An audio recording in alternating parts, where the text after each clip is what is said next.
ਉਹ ਜਦੋਂ ਲਾਹੌਰ 'ਚ ਹੀ ਗਏ ਸੀ ਤੇ ਉੱਥੇ ਉਹਨਾਂ ਨੂੰ ਇੱਕ ਖੂਬਸੂਰਤ ਔਰਤ ਸੀ ਗੁਲ ਬੇਗਮ ਦੇ ਨਾਂ ਤੋਂ। तो उन्होंने पसंद आ गई, मतलब कि उन्होंने ਉਹਦੇ ਨਾਲ ख्वाहिश की थी कि मैं उन्होंने ख्वाहिश की थी कि ਉਹਦੇ ਨਾਲ शादी करनी है। तो फिर उन्होंने मेरे ख्याल में राजा रणजीत सिंह ने गुल बेगम ਨਾਲ शादी की थी। बागुल बेगम है, बागुल बेगम मतलब कि बिल्कुल सेंटर ऑफ लाहौर है। एक पासे मजांग चुंगी है, एक पासे चौबुरजी है, तो बिल्कुल वो मिडल के गौरमेंट सतह के उत्ते हाली फिलहाल वह कोई ऐसा नहीं गा।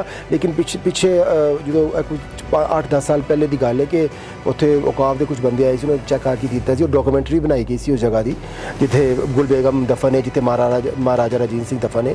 मतलब वो जगह जी है ना उन्होंने डॉक्यूमेंट्री वगैरह बनाई सी, लेकिन हाली भी साढ़े अंडर ही ने। जिस तरह खास करके पंजाबी लोग कहते हैं हर थां ते कि यार महाराजा रणजीत सिंह वर्गा राज होना चाहिए है ना, खास करके क्योंकि सिखिज्म का एक सिखां का एक राज रहा जिहड़ा 49-50 साल की उम्र। बड़े इंसाफ पसंद ही गए सी, बड़े इंसाफ करते सी लोगों नाल। उन्होंने तो दौर ही सुनिया सी कि लोग बड़े खुश होंगे सी। मैं असी तो क्योंकि असी तो बहुत पुरानी पीढ़ी अगे वाली पीढ़ी च हुई है, लेकिन असी सुनिया तो यही है कि बड़ा अच्छा मतलब कि उन्होंने दौर ही सी कि मेरी वालदा इटसेल्फ भी basically she born in Amritsar. जो पाकिस्तान हिंदुस्तान बनया सी तो उदों उन्होंने माइग्रेट किया सी, मेरे नाना उन्होंने सारी फैमिली बच्चों के नाल उन्होंने लाहौर माइग्रेट किया सी। लेकिन मेरे जो वालिद साहब ने बेसिकली प्रॉपर लाहौर तो ही सी, उन्होंने की जंम पैदाइश भी लाहौर की ही है। मतलब थोड़े नानके ने अमृतसर के ने नानके मेरे लोग कन्फ्लिक्ट चलता रहता है ना, इंडिया पाकिस्तान बॉर्डर का या वैसे भी चलता रहता दोनों देशों से। तुसीं इत्थे रहंदे हो, तुसीं पाकिस्तान बिलोंग करते हो, बहुत सारा इंडियन भी मिलते होंगे, पंजाबी भी मिलते होंगे, या लोग भी आपदे विच इत्थे लड़ते रहंदे। मैं तुहानूं दस्सां सिर्फ शायद साडे अपने मुल्कां च कॉन्सैप्ट ही लड़ाई का। अगर तुम इत्थे अगर पाकिस्तानी इंडियंस की कम्यूनिटी देखो ना किस तरह आपस रहते हैं, तुम बिलीव नहीं करोगे। इत्थे किसी किस्म का कोई ऐसा कल्चर नहीं है इंडिया पर जो, लेकिन जो सारे मुल्कों के वो डिफरेंट है।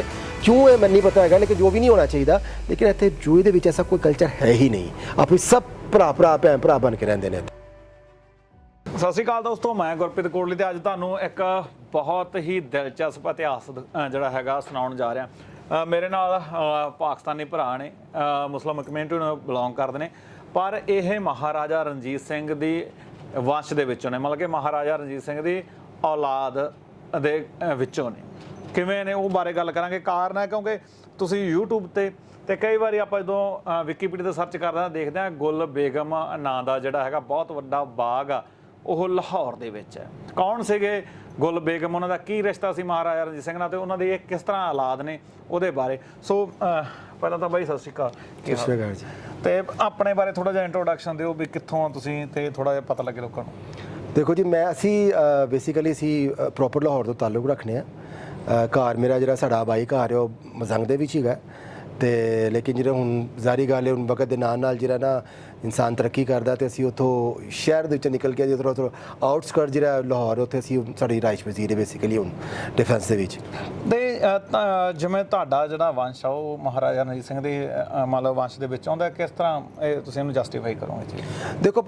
ਦੇਖੋ ਜੋ ਕੁਛ ਸਾਡੇ ਮਤਲਬ ਕਿ ਵੱਡਿਆਂ ਨੇ ਸਾਨੂੰ ਦੱਸਿਆ ਅਸੀਂ ਤੇ ਉਹੀ ਫੋਲੋ ਕਰਨੇ ਆ।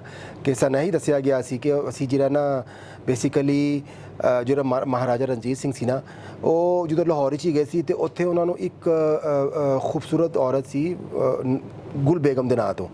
तो उन्होंने पसंद आ गई, मतलब कि उन्होंने ਉਹਦੇ ਨਾਲ ख्वाहिश की थी कि मैं उन्होंने ख्वाहिश की थी कि ਉਹਦੇ ਨਾਲ शादी करनी है। तो फिर उन्होंने मेरे ख्याल में राजा रणजीत सिंह ने गुल बेगम ਨਾਲ शादी की। तो उस तो बाद फिर जो जी ਉਹਨਾਂ ਦੀ ਅੱਗੋਂ ਔਲਾਦ ਹੋਈ तो ਉਹਨਾਂ ਦੇ ਔਲਾਦ ਦੇ ਵਿੱਚੋਂ ਫਿਰ ਅਸੀਂ ਸਾਡੀ ਅੱਗੇ ਕਾਫੀ ਮਤਲਬ ਕਿ ਪਿੱਛੇ ਤੁਸੀਂ ਕਹਿ ਸਕਦੇ ਹੋ ਕਿ ਕਾਫੀ ਪੀੜ੍ਹੀ ਕਾਫੀ ਪੁਰਾਣੀ ਪੀੜ੍ਹੀ ਦੀ ਗੱਲ ਮੈਂ ਕਰ ਰਿਹਾ। ਫਿਰ ਉਸ ਤੋਂ ਅੱਗੇ ਪੀੜ੍ਹੀਆਂ ਚੱਲਦੀਆਂ ਰਹੀਆਂ ਤੇ ਉਸੇ ਪੀੜ੍ਹੀ ਦੇ ਵਿੱਚੋਂ ਅਸੀਂ ਮਤਲਬ ਕਿ ਮੈਂ ਕਹਿ ਦਿਆਂ ਵੀ ਜਿਹੜਾ ਮਹਾਰਾਜਾ ਰਣਜੀਤ ਸਿੰਘ ਤੇ ਗੁਲ ਬੇਗਮ ਦੀ ਜਿਹੜੀ ਉਹਨਾਂ ਦੀ ਔਲਾਦ ਹੋਈ ਉਹਨਾਂ ਦੇ ਮਤਲਬ ਪੀੜ੍ਹੀ ਦੇ ਵਿੱਚੋਂ ਅਸੀਂ ਬਿਲਕੁਲ ਸਹੀ ਹੈ। ਔਰ ਅਸੀਂ ਸਾਨੂੰ ਫਿਰ ਸਾਡੇ ਜਿਹੜਾ ਆਬਾਓ ਅਜਦਾਦ ਨੇ ਉਹਨਾਂ ਨੂੰ ਨਾ ਕਿ ਉਹਨਾਂ ਦੇ ਜਦਾਦ ਹਿੱਸੋਂ ਜ਼ਮੀਨ ਮਿਲੀ, ਬਹੁਤ ਸਾਰਾ ਸਮਾਨ ਮਿਲਿਆ ਤੇ ਜਿਹਦੇ ਵਿੱਚੋਂ ਸਾਡੇ ਜਿਹੜੇ ਆਬਾਈ ਘਰ ਨੇ ਨਾ ਹਾਲੀ ਵੀ ਉੱਥੇ ਉਸੇ ਇਲਾਕੇ ਦੇ ਵਿੱਚ ਨੇ। ਜਿਹੜਾ ਅਸੀਂ ਉਸ ਇਲਾਕੇ ਦਾ ਨਾਂ ਵੀ ਇਸ ਵਕਤ ਬਾਗੁਲ ਬੇਗਮ ਹੈ। ਬਾਗੁਲ ਕਿੱਥੇ ਸਥਿਤ ਆ ਮਤਲਬ ਕਿ ਬਿਲਕੁਲ ਤੁਸੀਂ ਕਹਿੰਦੇ ਸੈਂਟਰ ਆਫ ਲਾਹੌਰ ਹੈ। ਇੱਕ ਪਾਸੇ ਮਜ਼ੰਗ ਚੁੰਗੀ ਹੈ, ਇੱਕ ਪਾਸੇ ਚੌਬੁਰਜੀ ਹੈ, ਤਾਂ ਬਿਲਕੁਲ ਉਹਦੇ ਮਿਡਲ ਦੇ ਵਿੱਚ ਸ਼ਾਇਦ ਤੁਸੀਂ ਨਾਂ ਸੁਣਿਆ ਹੋਏਗਾ ਕਿ ਮਿਆਨੀ ਸਾਹਿਬ ਕਬਰਸਤਾਨ ਹੈਗਾ ਉੱਥੇ ਬਹੁਤ ਵੱਡਾ ਲਾਹੌਰ ਦੇ ਵਿੱਚ। ਉਹ ਬਸ ਉਸੇ ਬਿਲਕੁਲ ਉਹਦੇ ਮੁਨਸਲਿਕ ਉਹਦੇ ਬਿਲਕੁਲ ਨਾਲ ਹੀ ਗੁਲ ਬੇਗਮ ਹੈਗਾ ਇਲਾਕਾ ਜਿਹੜਾ ਜਿੱਥੇ ਅਸੀਂ ਤੇ ਮਹਾਰਾਜਾ ਰਣਜੀਤ ਸਿੰਘ ਦੀਆਂ ਜਿਹੜੀਆਂ ਵਿਰਾਸਤ ਆ ਉਹ ਟਾਈਮਾਂ ਦੇ ਮੰਨ ਲਓ ਜਿਹੜਾ ਉਹਨਾਂ ਦੇ ਤੁਸੀਂ ਦੱਸਿਆ ਇੱਕ ਬਾਗ ਆ ਹੈ ਨਾ, ਜਾਂ ਉੱਥੇ ਮਕਬਰੇ ਨੇ, ਜਾਂ ਉਹਨਾਂ ਦੇ ਮੰਨ ਲਓ ਉਸ ਸਮੇਂ ਦੇ ਮਹਿਲ ਹੋਣਗੇ, ਕਿ ਉਹਨਾਂ ਨੂੰ ਜਿਹੜਾ ਹੈਗਾ ਸੰਭਾਲ ਕੇ ਰੱਖਿਆ ਹੋਇਆ ਜਾਂ ਟੈਟਰੀ ਹੋ ਗਈ? ਨਹੀਂ, ਅਸੀਂ ਜਿੰਨੀ ਦੇਰ ਤੱਕ ਉਹ ਹਾਲੇ ਵੀ ਸਾਡੇ ਆਬਾਓ ਅਜਦਾਦ ਦੇ ਅੰਡਰ ਹੀ ਨੇ, ਅਸੀਂ ਹੀ ਉਹਨਾਂ ਦੇ ਕਫੀਲ ਹਾਂ, ਅਸੀਂ ਉਹਨਾਂ ਦੀ ਦੇਖਭਾਲ ਕਰ ਰਹੇ ਹਾਂ। ਲੇਕਿਨ ਗਵਰਨਮੈਂਟ ਸਤਹ ਦੇ ਉੱਤੇ ਹਾਲੇ ਫਿਲਹਾਲ ਉਹਦਾ ਕੋਈ ਐਸਾ ਨਹੀਂ ਹੈਗਾ। ਲੇਕਿਨ ਪਿੱਛੇ ਜਦੋਂ ਕੁਝ 8-10 ਸਾਲ ਪਹਿਲੇ ਦੀ ਗੱਲ ਹੈ ਕਿ ਉੱਥੇ ਔਕਾਫ ਦੇ ਕੁਝ ਬੰਦੇ ਆਏ ਸੀ, ਉਹਨਾਂ ਨੇ ਚੈੱਕ ਕਰਕੇ ਦਿੱਤਾ ਸੀ, ਉਹ ਡਾਕੂਮੈਂਟਰੀ ਬਣਾਈ ਗਈ ਸੀ ਉਸ ਜਗ੍ਹਾ ਦੀ ਜਿੱਥੇ ਗੁਲ ਬੇਗਮ ਦਫਨ ਹੈ, ਜਿੱਥੇ ਮਹਾਰਾਜਾ ਰਣਜੀਤ ਸਿੰਘ ਦਫਨ ਹੈ। ਮਤਲਬ ਉਹ ਜਗ੍ਹਾ ਜਿਹੜੀ ਹੈ ਨਾ ਉਹ ਉਹਨੇ ਡਾਕੂਮੈਂਟਰੀ ਵਗੈਰਾ ਬਣਾਈ ਸੀ, ਲੇਕਿਨ ਹਾਲੇ ਵੀ ਸਾਡੇ ਅੰਡਰ ਹੀ ਨੇ, ਅੰਡਰ ਹੀ ਹੈ ਜਗ੍ਹਾ। ਅਸੀਂ ਉਹਦੀ ਦੇਖਭਾਲ ਕਰਨੇ, ਤਕਰੀਬਨ ਕੋਈ 810 ਕਨਾਲ ਜਗ੍ਹਾ ਜਿਹੜੀ ਔਰ ਬਾਉਂਡਰੀ ਵਾਲ ਉਹਦੀ, ਔਰ ਅੰਦਰ ਆਂਦੀ ਵੀ ਮਕਬਰੇ ਉਸ ਤਰ੍ਹਾਂ ਹੀ ਬਣੇ ਨੇ ਜਿਸ ਤਰ੍ਹਾਂ ਪਹਿਲੇ ਹੈਗੇ ਸੀ, ਲੇਕਿਨ ਬਹੁਤ ਖਸਤਾ ਹਾਲੇ 'ਚ ਹੋ ਗਏ ਨੇ, ਬਹੁਤ ਪੁਰਾਣੇ ਹੋ ਗਏ ਨੇ ਉਹ। ਮਹਾਰਾਜਾ ਰਣਜੀਤ ਸਿੰਘ ਦੀ ਜਿਹੜੀ ਮੰਨ ਲਓ ਮਕਬਰਾ ਉਹ ਵੀ ਆਪਾਂ ਕਹੀਏ ਲਾਹੌਰ ਦੇ ਵਿੱਚ ਹੀ, ਮਤਲਬ ਉਹਨਾਂ ਦੀ ਮੌਤ ਲਾਹੌਰ 'ਚ ਹੋਈ ਸੀ? ਆਮ ਨੋਟ ਸ਼ੋਰ, ਮੈਂ ਸ਼ੋਰ ਨਹੀਂ ਹੈਗਾ ਕਿ ਉਹਨਾਂ ਦਾ ਜਿਹੜਾ ਮਕਬਰਾ ਲਾਹੌਰ 'ਚ ਹੈਗਾ ਕਿ ਨਹੀਂ ਹੈਗਾ, ਲੇਕਿਨ ਮੇਰੀ ਇਨਫੋਰਮੇਸ਼ਨ ਮੁਤਾਬਿਕ ਹਾਲੀ ਵੀ ਮੈਂ ਲਾਹੌਰ 'ਚ ਹੀ ਦਫਨ ਨੇ ਉਹ। ਦੂਜਾ, ਕਿਸ ਤਰ੍ਹਾਂ ਦੇਖਦੇ ਆ ਮਹਾਰਾਜਾ ਰਣਜੀਤ ਸਿੰਘ ਦੇ ਰਾਜ ਨੂੰ ਪਾਕਿਸਤਾਨੀ ਪੰਜਾਬੀ, ਜਾਂ ਜਿੰਨੇ ਕੁ ਜਿੱਥੋਂ ਤੱਕ ਉਹਨਾਂ ਦਾ ਰਾਜ ਰਿਹਾ, ਕਮਲ ਕੰਧਾਰ ਤੱਕ ਰਿਹਾ, ਇੱਧਰੋਂ ਆਪਾਂ ਕਹੀਏ ਜੰਮੂ ਕਸ਼ਮੀਰ ਤੱਕ ਰਿਹਾ ਹੈ ਨਾ, ਪੰਜਾਬ ਅੰਮ੍ਰਿਤਸਰ ਇੱਧਰ ਸਾਰਾ ਸੀਗਾ, ਲੋਕ ਕਿਸ ਤਰ੍ਹਾਂ ਯਾਦ ਕਰਦੇ ਨੇ, ਕਿਸ ਤਰ੍ਹਾਂ ਸੀਗਾ? ਦੇਖੋ ਇਹ ਬਹੁਤ ਪੁਰਾਣੀ ਗੱਲ ਹੈਗੀ, ਕਿਉਂਕਿ ਅਸੀਂ ਤੇ ਨਵੀਂ ਪੀੜ੍ਹੀ ਦੇ ਬੰਦੇ ਹਾਂ।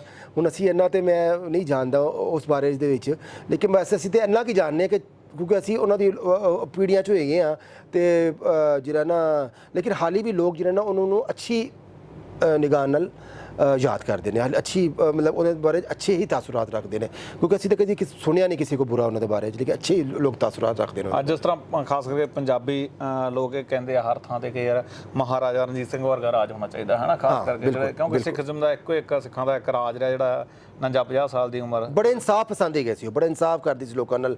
ਉਹਨਾਂ ਦੇ ਦੌਰ 'ਚ ਸੁਣਿਆ ਸੀ ਕਿ ਲੋਕ ਬੜੇ ਖੁਸ਼ ਹੁੰਦੇ ਸੀ। ਅਸੀਂ ਤੇ ਉਹ ਕਿਸੇ ਤੇ ਬਹੁਤ ਪੁਰਾਣੀ ਅੱਗੇ ਵਾਲੀ ਪੀੜ੍ਹੀ 'ਚ ਹੈਗੀ ਆ, ਲੇਕਿਨ ਅਸੀਂ ਸੁਣਿਆ ਤਾਂ ਇਹੀ ਹੈ ਕਿ ਬੜਾ ਅੱਛਾ ਮਤਲਬ ਕਿ ਉਹਨਾਂ ਦਾ ਦੌਰ ਹੈਗਾ ਸੀ।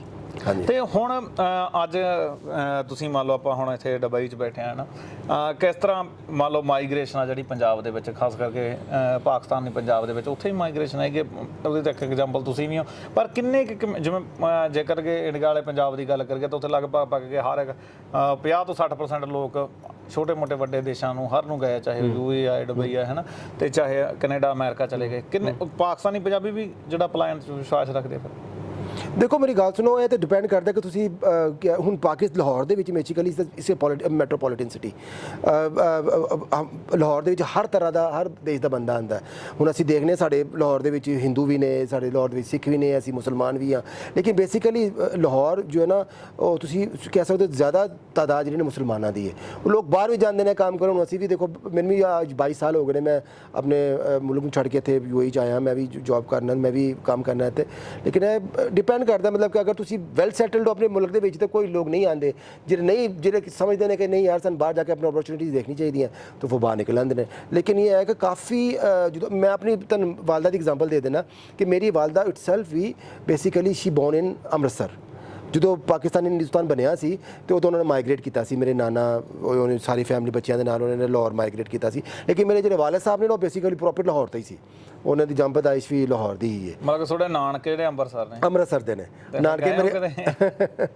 ਮੈਂ ਅੰਮ੍ਰਿਤਸਰ ਨਹੀਂ ਗਿਆ, ਲੇਕਿਨ ਮੇਰੇ ਵਾਲਿਦ ਤੇ ਵਾਲਦਾ ਜਦੋਂ ਮੈਂ 1971 ਦੀ ਜੰਗ ਤੋਂ ਪਹਿਲੇ ਕਾਫੀ ਉਹਨਾਂ ਨੇ ਵਿਜ਼ਿਟ ਕੀਤਾ। ਉਸ ਤੋਂ ਬਾਅਦ ਮੇਰੀ ਹੋਸ਼ ਹੀ ਇੱਕ ਦਫਾ ਗਏ ਸੀ ਇੰਡੀਆ, ਉਸ ਤੋਂ ਬਾਅਦ ਫਿਰ ਟੈਨਸ਼ਨਸ ਹੋਈਆਂ ਇੰਡੀਆ ਪਾਕਿਸਤਾਨ ਦੇ ਵੇਖਦੇ ਨੇ। ਉਸ ਤੋਂ ਬਾਅਦ ਨਹੀਂ ਗੱਲ, ਹੁਣ ਤੇ ਮੇਰੇ ਖਿਆਲ ਦੋਵੇਂ ਹੀ ਫੌਤ ਹੋ ਗਏ ਨੇ, ਤੇ ਹੁਣ ਤੇ ਬਹੁਤ ਪਹਿਲੇ ਦੀ ਗੱਲ ਹੈ।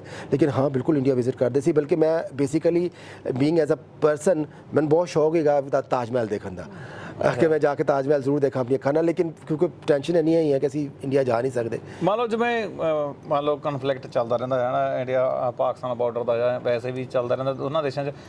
ਤੁਸੀਂ ਇੱਥੇ ਰਹਿੰਦੇ ਹੋ, ਤੁਸੀਂ ਪਾਕਿਸਤਾਨ ਬਿਲੋਂਗ ਕਰਦੇ ਹੋ, ਬਹੁਤ ਸਾਰਾ ਇੰਡੀਅਨ ਵੀ ਮਿਲਦੇ ਹੋਣਗੇ, ਪੰਜਾਬੀ ਮਿਲਦੇ ਹੋਣਗੇ, ਇਹ ਲੋਕ ਵੀ ਆਪਦੇ ਵਿੱਚ ਇੱਥੇ ਲੜਦੇ ਰਹਿੰਦੇ। ਮੈਂ ਤੁਹਾਨੂੰ ਦੱਸਾਂ, ਇਹ ਸਿਰਫ ਸ਼ਾਇਦ ਸਾਡੇ ਆਪਣੇ ਮੁਲਕਾਂ 'ਚ ਕਨਸੈਪਟ ਹੀ ਗੱਲ ਲੜਾਈ ਦਾ। ਅਗਰ ਤੁਸੀਂ ਇੱਥੇ ਅਗਰ ਪਾਕਿਸਤਾਨੀ ਇੰਡੀਅਨਸ ਦੀ ਕਮਿਊਨਿਟੀ ਨੂੰ ਦੇਖੋ ਨਾ ਕਿਸ ਤਰ੍ਹਾਂ ਆਪਸ ਰਹਿੰਦੇ ਨੇ, ਤੁਸੀਂ ਬਿਲੀਵ ਨਹੀਂ ਕਰੋਗੇ। ਅਸੀਂ ਮੇਰੇ ਖਿਆਲ ਵਿੱਚ ਇੱਥੇ ਕੋਈ ਐਸੀ ਗੱਲ ਹੈ ਹੀ ਨਹੀਂ ਕਿ ਕੋਈ ਇੱਥੇ ਕੋਈ ਇੰਡੀਆ ਜਾਂ ਇੰਡੀਅਨ ਹੈ ਜਾਂ ਪਾਕਿਸਤਾਨੀ ਹੈ। ਫਰੈਂਕਲੀ ਸਪੀਕਿੰਗ ਮੈਂ ਤੁਹਾਨੂੰ ਦੱਸਾਂ, ਮੈਂ ਖੁਦ ਜਿਸ ਕੰਪਨੀ 'ਚ ਕੰਮ ਕਰਦੇ ਉਹਦੇ 90-80% ਲੋਕ ਇੰਡੀਅਨ ਨੇ। ਮੇਰੇ ਬੌਸ ਇੰਡੀਅਨਸ ਨੇ, ਸਾਡੇ ਜਿਹਨੇ ਡਾਇਰੈਕਟਰਸ ਔਰ ਉਸ ਤੋਂ ਵੱਡੇ ਲੋਕ ਉਹ ਵੀ ਸਾਰੇ ਇੰਡੀਅਨਸ ਨੇ। ਅਸੀਂ ਉਹਨਾਂ ਨਾਲ ਕੰਮ ਕਰਨੇ, ਕਦੀ ਅਸੀਂ ਕੋਈ ਅਸੀਂ ਉਹਨਾਂ ਦੇ ਵਿੱਚ ਇਹ ਚੀਜ਼ ਨਹੀਂ ਦੇਖੀ ਕਿ ਯਾਰ ਉਹਨਾਂ ਦੀ ਦਿੱਲੀ 'ਚ ਹੋਵੇਗਾ ਪਾਕਿਸਤਾਨੀ ਹੈ ਤਾਂ ਇਹਦੇ ਨਾਲ ਇਸ ਤਰ੍ਹਾਂ ਸਲੂਕ ਕਰਨਾ ਜਾਂ ਇੰਡੀਅਨ ਹੈ। ਅਸੀਂ ਆਪਸ ਵਿੱਚ ਕੋਈ ਐਸੀ ਗੱਲ ਨਹੀਂ ਇੱਥੇ ਹੈਗੀ। ਅਸੀਂ ਆਪਸ ਵਿੱਚ ਪਿਆਰ ਮੁਹੱਬਤ ਰਹਿੰਦੇ ਹਾਂ, ਭਰਾਵਾਂ ਨਾਲ ਰਹਿੰਦੇ ਹਾਂ। ਅਸੀਂ ਆਪਣੀ ਫੈਮਲੀਆਂ ਆਪਸ ਸਾਡੇ ਮਿਲਣਾ ਜੁਲਣਾ ਬਹੁਤ ਜ਼ਿਆਦਾ ਹੈਗਾ। ਇੱਥੇ ਕਿਸੇ ਕਿਸਮ ਦਾ ਕੋਈ ਐਸਾ ਕਲਚਰ ਨਹੀਂ ਹੈਗਾ ਇੰਡੀਆ ਪਰ, ਲੇਕਿਨ ਜੋ ਸਾਡੇ ਮੁਲਕਾਂ ਦੇ ਵਿੱਚ ਹੈ ਉਹ ਡਿਫਰੈਂਟ ਹੈ।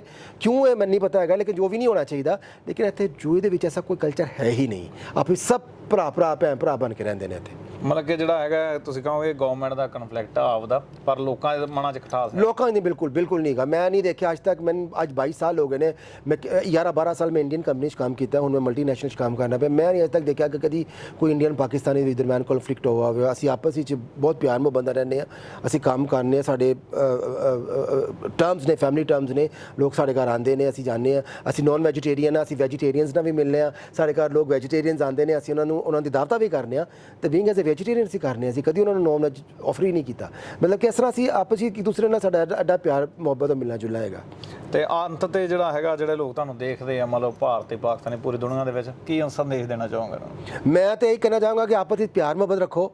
ਆਪਸ ਵਿੱਚ ਲੜਾਈ 'ਚ ਕੁਛ ਨਹੀਂ ਪਿਆ। ਸਹੀ ਦੱਸਾਂ ਮੈਂ ਤੁਹਾਨੂੰ, ਐਸਾ ਸਾਡੀ ਗੌਰਮੈਂਟਾਂ ਦਾ ਕੰਮ ਹੈਗਾ ਜਿਹੜਾ ਆਪਸ ਲੜਦੀਆਂ ਫਿਰਦੀਆਂ। ਲੇਕਿਨ ਅਗਰ ਤੁਸੀਂ ਲੋਕਾਂ ਦਾ ਦੇਖੋ ਨਾ, ਅਸੀਂ ਬੇਸਿਕਲੀ ਸਾਰੇ ਇੱਕੋ ਹੀ ਹਾਂ। ਉਹ ਇੰਡੀਅਨ ਹੋਣ ਜਾਂ ਪਾਕਿਸਤਾਨੀ ਹੋਣ, ਬੇਸਿਕਲੀ ਤਾਂ ਸਾਰੇ ਇੱਕੋ ਹੀ ਆ। ਤੇ ਆਪਸ ਪਿਆਰ ਮੁਹੱਬਤ ਰਹੋ, ਇੱਕ ਪਿਆਰ ਵੰਡੋ, ਪਿਆਰ ਪਾਓ ਬਸ। ਔਰ ਮੈਂ ਕੀ ਕਹਾਂਗਾ, ਮੈਂ ਤਾਂ ਇਹੀ ਚਾਹੁੰਦਾ ਕਿ ਬਸ ਪਿਆਰ ਮੁਹੱਬਤ ਰਹੇ ਸਾਡੇ ਮੁਲਕਾਂ ਦੇ ਵਿੱਚ। ਸਮਾਜ ਦਾ ਬਹੁਤ ਧੰਨਵਾਦ। ਸ਼ੁਕਰੀਆ। ਸੋ ਇਹ ਸਨ ਆਪਾਂ ਬੜਾ ਇੰਟਰਸਟਿੰਗ ਜਿਹੜੇ ਹੈਗੇ ਆ ਟੌਪਿਕ ਆ ਦੋ ਚੀਜ਼ਾਂ ਤੇ। ਇੱਕ ਤਾਂ ਇਹ ਕਿ ਮਹਾਰਾਜਾ ਰਣਜੀਤ ਸਿੰਘ ਦੀ ਔਲਾਦ ਆ ਜਿਹੜੀ, ਉਹ ਵੀ ਮੁਸਲਮਾਨ ਕਮਿਊਨਿਟੀ ਨੂੰ ਬਿਲੋਂਗ ਕਰਦੇ, ਕਿਉਂਕਿ ਉਹਨਾਂ ਦੇ ਜਿਵੇਂ ਮੈਨੂੰ ਦੱਸਿਆ ਕਿ ਗੁਲ ਬੇਗਮ ਉਹਨਾਂ ਦੀ ਇੱਕ ਧਰਮ ਪਤਨੀ ਸੀ, ਉਹਨਾਂ ਦੀ ਔਲਾਦ ਮਤਲਬ ਕਿ ਤੇ ਨਾਲ ਉਹ ਹਜੇ ਵੀ ਪਾਕਿਸਤਾਨ ਦੇ ਵਿੱਚ ਆ। ਉੱਥੇ ਉਹਨਾਂ ਦੇ ਹਜੇ ਮੰਨ ਲਓ ਮਕਬਰੇ ਬਣੇ ਹੋਏ ਆ ਲਾਹੌਰ ਦੇ ਸੈਂਟਰ ਦੇ ਵਿੱਚ। ਦੂਜੀ ਗੱਲ ਆ ਕਿ ਜੋ ਕਨਫਲਿਕਟ ਆ, ਲੜਾਈਆਂ ਝਗੜੇ ਆ, ਉਹ ਇੱਕ ਗੌਰਮੈਂਟ ਦੂਜੀ ਗੌਰਮੈਂਟ ਨਾਲ ਜ਼ਰੂਰ ਚੱਲਦਾ ਰਹਿੰਦਾ। ਪਰ ਜਿਹੜੇ ਆਮ ਲੋਕ ਆ ਜਿਨ੍ਹਾਂ ਨੇ ਕਿਰਤ ਕਰਕੇ ਆਪਦੇ ਬੱਚੇ ਪਾਲਣੇ ਆ ਜਾਂ ਆਪਦੀ ਜ਼ਿੰਦਗੀ ਤਰੱਕੀ ਕਰ ਰਹੇ ਆ, ਜੋ ਉਹ ਹਮੇਸ਼ਾ ਸ਼ਾਂਤੀ ਚਾਹੁੰਦੇ ਆ, ਭਾਈਚਾਰਾ ਚਾਹੁੰਦੇ ਆ। ਬਣੇ ਰਹੋ ਗੁਰਪ੍ਰੀਤ ਕੋਟਲੀ ਟੀਵੀ ਨਾਲ, ਗੁਰਪ੍ਰੀਤ ਕੋਟਲੀ ਫੇਸਬੁੱਕ ਪੇਜ ਨਾਲ। ਜੇ ਤੁਹਾਨੂੰ ਇਹ ਵੀਡੀਓ ਚੰਗੀ ਲੱਗੇ ਜ਼ਰੂਰ ਸ਼ੇਅਰ ਕਰਿਓ। ਧੰਨਵਾਦ।